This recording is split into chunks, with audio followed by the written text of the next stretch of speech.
If you've ever stood at the top of a mountain, with only snow below you and the wind in your face, you'll understand how it feels to be alone and free. That's exactly where I was when I found out my family had moved on without me. I was skiing in Colorado, grinning at the sun, when I decided to take a break and post a few selfies. The photos were just of me, smiling, skiing goggles on, the mountains behind me like a perfect painting. I thought they were great photos, happy and carefree, but I didn't expect them to cause so much drama. A few hours later, while I was resting at the lodge, my phone started buzzing. It wouldn't stop. 26 notifications in 10 minutes, group chats, missed calls, and even a few voice memos from my mom. I didn't check them right away because I already knew what was coming. I had felt it when my dad casually said, "It's just a meeting." When I asked why I hadn't been invited to my younger brother's engagement party, that phrase stuck with me, like a cold chill. After 35 years of this, you'd think I'd stop hoping for something different, but I couldn't help it. Somewhere deep down, I still hoped that maybe, just maybe, they would want me there, not just when they needed a favor, but because they actually wanted me around. When I saw the engagement photos on social media, I knew they'd rented out that fancy rooftop bar in the city, the one I'd suggested for my own birthday, but they had said it was too flashy for the family. My brother, Alex, was smiling in every photo, arm around his new fiancée. My sister had flown in from Chicago, and even my cousins, who never show up for holidays, were there, all dressed up. Everyone was there except me, and no one thought to tell me about it. Later, I finally called my dad, hoping he would say there had been a mistake, some mix-up, but when I spoke to him, he sounded almost annoyed. "It's just a meeting," he said, his voice sharp. "Not everything needs to be a big deal." That's when I knew I couldn't keep pretending anymore. I didn't argue, I didn't cry, I didn't even yell. I just hung up and opened Instagram. That's when I posted the selfies, one with my skis behind me and the caption, "Turns out solitude isn't lonely when you stop chasing people who forget you on purpose." It was passive-aggressive, but it was the truth. It was the first honest thing I had said to them in a long time. The backlash came fast. My mom sent me a bunch of voice messages, saying I was making things about me again. My sister sent a text, "Don't do this, Mia," like I was the one in the wrong. But the message that stood out came from Alex, my golden boy brother. It read, "You're always so dramatic. You could have just said you were upset. We didn't think you'd care." I stared at those words for a long time. "We didn't think you'd care." It hit me hard, like my absence had been assumed. Like I'd been pushed out so long ago that they didn't even see it as exclusion anymore, just a fact. So, I did what felt right. I didn't punish them with words. I'd tried that too many times. I'd written long, emotional emails, made phone calls, and tried to keep the peace, but that day, I decided to withdraw completely. I stopped replying to their messages. I muted the group chats. I didn't call back. I didn't even acknowledge the engagement. When my mom asked if I'd bring dessert for Easter, I simply said, "I won't be coming." When my sister asked if I could watch her kids while she was away, I told her to ask someone else. And when Alex finally sent a long apology, saying he hadn't meant to hurt me, I just didn't respond. I didn't lash out or get angry. I simply stepped away, and it drove them crazy, because suddenly, they were the ones scrambling to figure out what went wrong. I wasn't available. I wasn't the one holding the family together, bridging the awkward silences, or showing up even when it hurt. And without me, they didn't know how to keep up their image of the perfect family. It's almost poetic watching people realize you were the glue all along, especially when they never even thanked you for it. That was just the start. There's more, of course, but let's pause here. In this moment of silence, with snow falling outside the lodge and my phone finally quiet, sometimes, the most powerful thing you can do is say nothing, and in that silence, everything starts to change. If you've ever pulled away from a family that relied on you to be silent, available, and always compliant, you'll understand that the absence you leave behind doesn't go unnoticed. It echoes. It shakes up every group chat where you're no longer the one reacting with emojis. It disturbs the balance of every gathering where your smile covered up deeper problems. It confuses those who took you for granted because they never realized how much they depended on your willingness to keep showing up, no matter how little they gave in return. After that weekend on the slopes, I didn't just disappear, I let them see me choose to. I posted more photos, not many, just enough. A video of the sunrise from my cabin window, the mountains turning pink in the morning light, a boomerang of me clinking mugs with a friendly barista who had a dog named River. No captions, no drama, just a quiet, curated happiness that showed I wasn't trying to fit in with a family that had kept shrinking when I tried to be a part of it. By Tuesday, the tone of their messages had changed. My mom's voice notes were defensive, mixed with passive-aggressive sorrow. She said things like, "I don't understand why you're isolating yourself. And this is your brother's big moment. We're all doing our best to celebrate him." As if I had caused a problem instead of just stepping back. And then, predictably, she said, "You've always had trouble being happy for other people." I knew exactly what that meant. It was the story they'd been telling themselves about me for years, the one where I was too sensitive, too selfish, too caught up in my own emotions to just be happy for the family. I'd always felt it in the way they would brush off my hurt, but now it had a voice, and that voice was my mom's, the woman who used to rock me to sleep, now accusing me of not being able to feel joy for others. Hearing it out loud was freeing in a way. It made me realize this wasn't just about the engagement party or the Instagram post. It wasn't even just about being left out. This was about a lifetime of being misunderstood, where my kindness had been seen as obligation, my generosity as guilt, and my absence as betrayal. I didn't respond to her message. Instead, I made a list, not a petty one, but a practical one. A record of all the times I'd been the one people relied on, the Hannah will understand person. I wrote it in my notebook, the one I usually kept for work or random thoughts, but this time, I used it to track my contributions. Like the time my brother, Alex, couldn't make it to our cousin's graduation, and I stepped in with a last-minute gift, or when my parents had to cancel their trip to Europe, and I secretly sent money to help, or when my sister, Mia, forgot her anniversary, and I drove an hour to help her throw together a dinner at the last minute.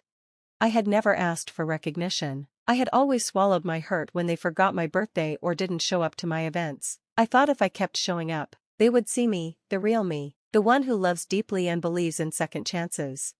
But they never saw me, they only saw what I gave them, and now that I stopped giving, they didn't know how to handle the emptiness I left behind. By Friday, my sister finally reached out. She sent a long message that was a mix of concern and condescension. She said she missed me, and that everyone was confused because I wasn't excluded from the engagement. I just wasn't there. She even said, "If it meant that much to you, you should have said something." If it meant that much, as if being invited to your brother's engagement is some optional courtesy, as if it was my responsibility to teach them how to love me. I stared at her message, each word like a reminder of the wound I'd been trying to heal for years. Then, I did something I hadn't done in a long time. I opened a new note on my phone and titled it "What I Want." Not what I deserve or what I'll accept, but what I want. For the first time in a long time, I let myself be clear about it. I want a family that asks how I am because they care, not because they need something. I want invitations that don't come with excuses. I want apologies that don't start with "I'm sorry you feel that way." I want to stop being the one to clean up everyone else's mess, to make peace when none has been offered. And if I can't have that family, I want to build something else, friendships that feel like roots, not ropes, traditions that don't require pretending, boundaries that hold instead of isolate, a life that is fully, unapologetically mine. I closed the note and sat there, quiet. I didn't text back. I didn't reach out. I didn't explain myself to a family that had already written their version of my story in a language I didn't speak anymore. Instead, I booked another weekend away, not to escape, but to create space for reflection, for recovery, and for a quiet hum of self-respect that had finally grown louder than my need to belong. As I packed my suitcase, filled with cozy sweaters and sharp clarity, I whispered something to myself I had never believed until now. It's not my job to keep proving I'm worthy. It's theirs to realize they never deserved the version of me they so easily discarded. There's a moment just before dawn when the world feels sacred. The sky is light but not fully bright, and the silence is not empty but expectant. That's how it felt when I arrived in Sedona, standing barefoot on the porch, holding a mug of chamomile tea and listening to the desert breathe. I had never been to Sedona before, but something about its stillness called to me. Maybe I needed a place that wasn't full of familiar voices. Maybe I needed a horizon untouched by anyone who thought they knew me. Or maybe I just needed to feel small again, to remember that I could take up space without apology. I chose this trip deliberately. No ski slopes, no curated selfies, no empty messages hoping someone would reply with care. This time, I didn't post anything, not a single photo, not even a location tag. I wasn't trying to be seen. I was learning how to see myself. The first day, I wandered the red rock trails until my calves ached, and the sun painted everything in copper and flame. I didn't listen to music. I didn't call anyone to narrate my thoughts. I just walked slowly, quietly, until something in my chest started to loosen. like a knot untying after years of being pulled too tight. By the time I returned to the cabin, the notifications had slowed to a trickle. One message from my sister, left unread, another from my mother, a voice memo I didn't open, and a new one from my cousin, Jess, who had always stayed on the sidelines of our family's drama. "Hey, I know things are messy right now. Just wanted to say I noticed you weren't at the party, and I missed you." That was all. No defensiveness, no explanations, no demands for reconciliation, just presence. I replied simply, "Thanks for seeing me." It wasn't a dramatic moment, there were no fireworks, but something shifted, a seed was planted, small, but real. That night, I sat at the edge of the bed, journal open, a pen trembling between my fingers. I stared at the blank page for a long time, gathering the courage to write words I'd avoided for most of my life. I am not difficult, I am not dramatic, I am not ungrateful, I am not too much. I am someone who asked to be treated with respect and was punished for making them uncomfortable. I underlined the last sentence twice and added one more line, one that felt like swallowing fire. "And I am done apologizing for my absence in places where I was never welcome in the first place." The next morning, I did something bold. I didn't plan it, but when I woke up and stretched toward the light filtering through the window, I knew it was time. I opened the family group chat, the one I had silenced weeks ago. It was filled with wedding updates, bridesmaid dress links, catering drafts, florals, and playlists, all of it perfectly cheerful, perfectly performative. I wrote a message, not a scream, not a list of complaints, not a plea for understanding, just a statement. "Hi everyone, I know I've been quiet. I want you to know it wasn't out of spite, it was self-preservation." Being excluded from Michael's engagement hurt deeply, not because of the event, but because of what it represented, a choice to pretend I don't matter. That choice has consequences. I'm not angry, just awake. I will no longer pretend everything is fine when it's not. You are free to live your lives however you choose, and so am I. I wish you well, but I'm no longer available to play the role you've written for me. Take care of each other. Then I left the group. It felt like walking out of a burning building without looking back. A minute later, my phone rang. "Michael." I didn't answer. Another ring. My mother. I silenced it. And then the quiet. It wasn't as scary as I thought it would be. I had feared the worst, that I would be cast as the villain, completely cut off, abandoned. But the truth was, I had already been alone in that family for a long time. The only thing that changed was that I had stopped lying to myself about it. Later, I received an email from Jess. "I read your message. I'm proud of you. I've always admired your strength, even if I didn't know how to say it. If you ever want to grab coffee or just sit in silence, I'm here." And there it was, proof that walking away from toxicity doesn't mean walking into isolation. Sometimes, it means walking toward something real. I made a cup of tea, curled up under an old blanket in the cabin, and let myself cry. Not the broken kind of crying, not the kind that leaves you on the floor, but the kind that comes from release, from finally honoring the parts of yourself you spent years denying just to keep the peace. I thought about the next wedding I wouldn't attend, the next holiday I wouldn't be invited to, and instead of dread, I felt relief, because I was starting to realize that peace wasn't something you found in other people's approval, it was something you built in the quiet, brick by careful brick, when you finally stopped living on borrowed worth. And in that silence, I began to hear a new voice. There's a strange grief that comes when you realize the family you held in your heart never truly existed. It doesn't arrive all at once, like a crash. It comes in quiet moments, when you reach for your mom's favorite cereal brand and remember she's not there, or when your phone buzzes and for a moment, you think it's someone reaching out with warmth, only to see it's another spam message. That kind of grief doesn't scream its size. I expected a storm. I expected anger, confrontation, or some frantic effort to pull me back in, or at least to shame me into silence again. Instead, I got something even harsher: silence. No calls, no emails, no texts, not from my brother Brian, not from my sister Mia, not even from my mother Gloria, who, despite all her showy love and martyrdom, had never gone more than 2 days without reaching out since I was a teenager.